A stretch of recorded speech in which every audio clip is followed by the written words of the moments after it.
Assalamu alaikum fam, hope you're doing well. We'll have Habaneros here.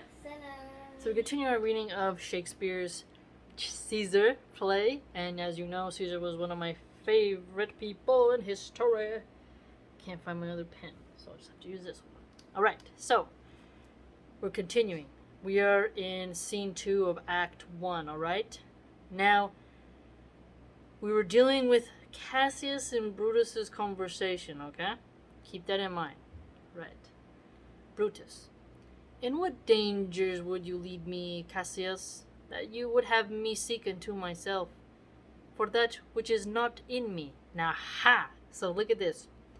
Cassius told him, that you have no such mirrors as will turn your hidden worthiness into your eye. So self-discovery. But notice how Brutus is being cautious. He says, in what dangers would you lead me? Because why do you want me to go that deep inside, right? And he answers him, that which is not in me. And notice how he's kind of counteracting what he's saying. Because remember, Cassius said hidden worthiness. So Cassius is acting like he perceives something that Brutus cannot see. But Brutus knows himself. As he said previously, remember, that over here, of late my passions of some different conceptions, only proper to myself. Now here, and also further, he said, I turn the trouble of my countenance merely upon myself. So he has demonstrated, he is a man who thinks, who reflects, who is comfortable in meditating upon his own troubles without asking others to share in that burden. So it is interesting how Brutus is saying, you may think you perceive something that is in me, but I know myself and it's not in me. You see? So remember, we had a lot of mirror reflection talk earlier. Cassius. Therefore, good Brutus, be prepared to hear. And since you know you cannot see yourself so well as by reflection, I, your glass, will modestly discover to yourself that of yourself which you yet know not of. Aha! So you see this now. Oh, Brutus, you can't see yourself, right? And then he tells him, will modestly discover to yourself. So he says, I will be your glass and modestly discover to yourself. So saying, I won't exalt too much from you that'll over-glorify you. It'll just be modest. So if it's modest, you can trust me because I won't be excessive in what I make you perceive. You can feel the tone of Cassius here, you know? And again, he says that of yourself which you yet not know of. And remember, Brutus over here said, for that which is not in me. So Brutus is saying clearly, I know what's in me. And here Cassius is saying, yet you know not of. So notice this kind of play they're having with each other. And be not jealous on me, gentle Brutus. Were I a common laugher, or did use to stell with ordinary else my love, to every new protester, if you know that I do fawn on men and hug them hard, and after scandal them, or if you know that I profess myself in banqueting to all the rout, then hold me dangerous. Okay, there's a lot to say about this one. He says, gentle Brutus, but then over here in the beginning he said, immortal Caesar.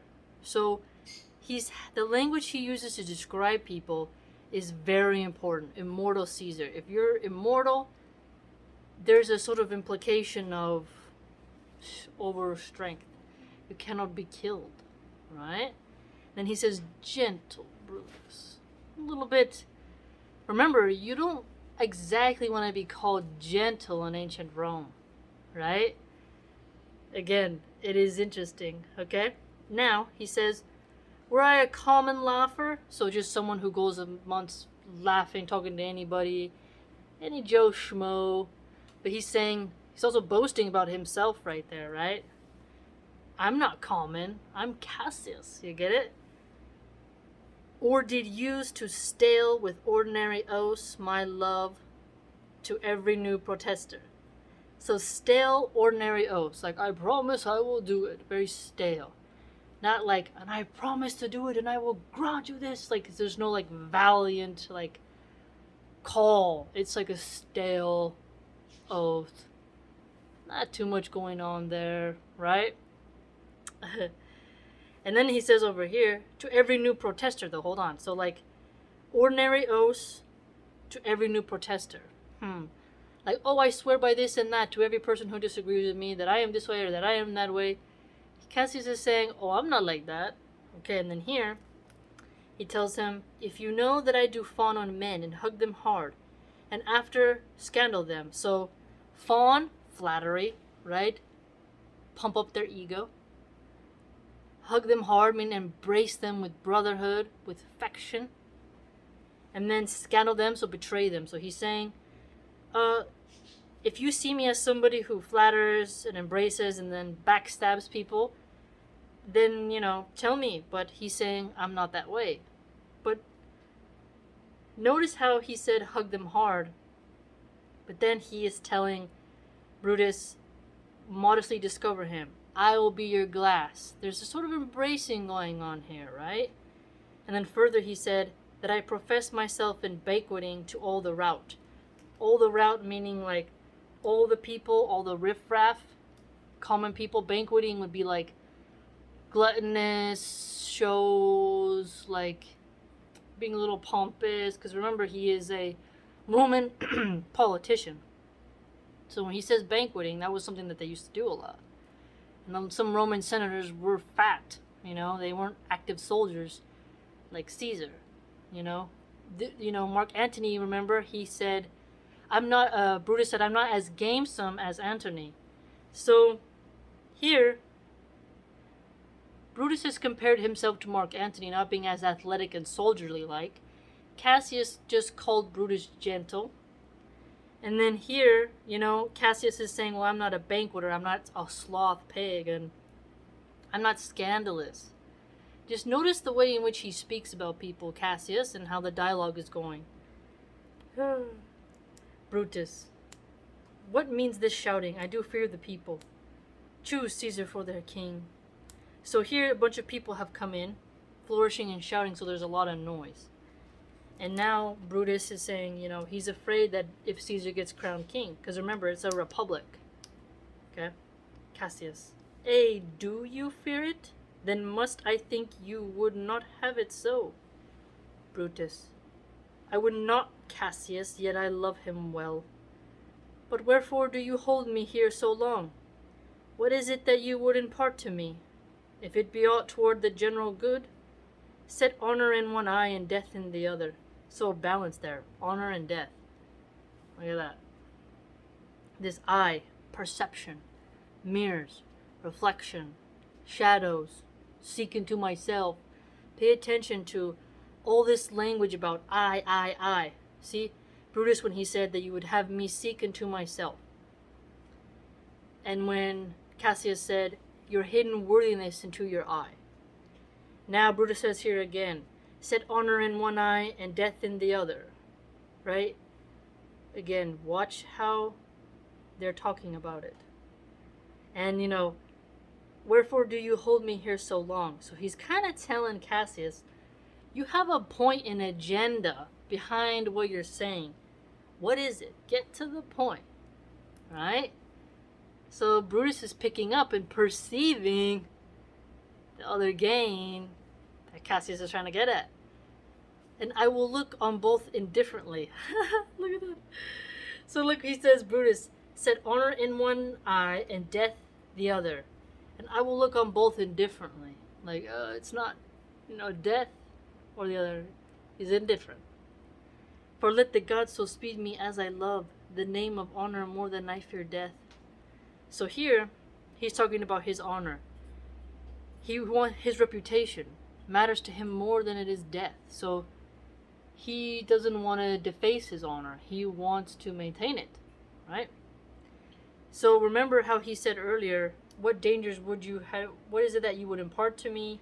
Why do you hear me? Why do you have me here so long? And he's getting kind of like, into what dangers would you lead me, Cassius? He doesn't want to put his honor in danger, so he's starting to see a little bit of what is Cassius intending here, right?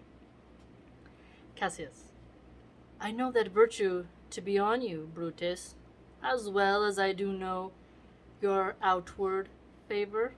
Aha! Did you see this? So we have to the virtue in you, outward favor. Aha! Again, perception. So again, remember when Cassius said to him that you have no such mirrors as will turn your hidden worthiness into your eye, that you might see your shadow. That's what he said to Brutus, remember? And then over here, he would tell him, and since you know you cannot see yourself so well as by reflection, I, your glass, will modestly discover to yourself that of yourself which yet you know not of. Again, several times, Cassius has suggested, and in his subconscious and by implication, that he sees something that Brutus does not see. The outward favor versus the inward favor. And reflection is surface level versus in depth, right? Think about what's going on here. Well, honor is the subject of my story. I cannot tell what you and other men think of this life, but for my single self, I had as hef not be as live to be in awe of such a thing as myself. Look what he said, in awe of such a thing as myself. So he's like, oh, I don't have any ego. I don't have any ego. Yeah, what was he doing? I will help you see Brutus inside yourself. You see? Little going on here. I was born free as Caesar. So were you. We both have fed as well, and we can both endure the winter's cold as well as he.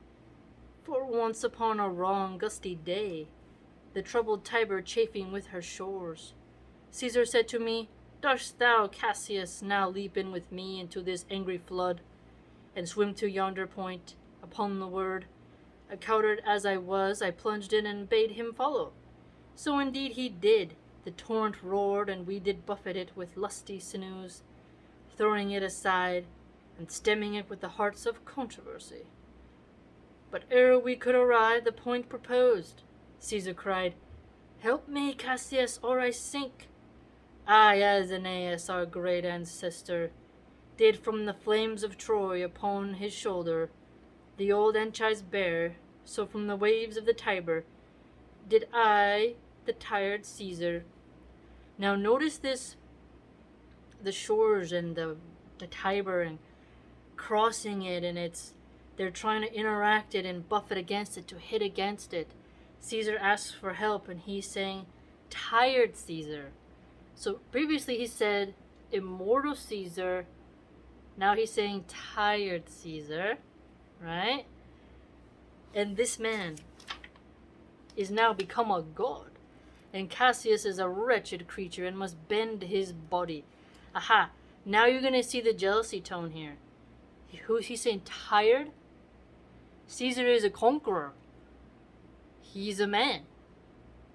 But you see the mocking tone was, first Caesar's immortal, now he's tired, and now he's saying again, and he's become a god. You see how he's mocking Caesar to Brutus, right? Oh, the man needed help, so how was he a god? You see, a little bit jealousy going there. And Cassius is a wretched creature and must bend his body. So wretched, like disgusted, like Cassius is talking about himself this way, right? Bend his body, to contort it, to submit, to bend to the will of Caesar. Do you see? If Caesar carelessly but not on him. Do you see that?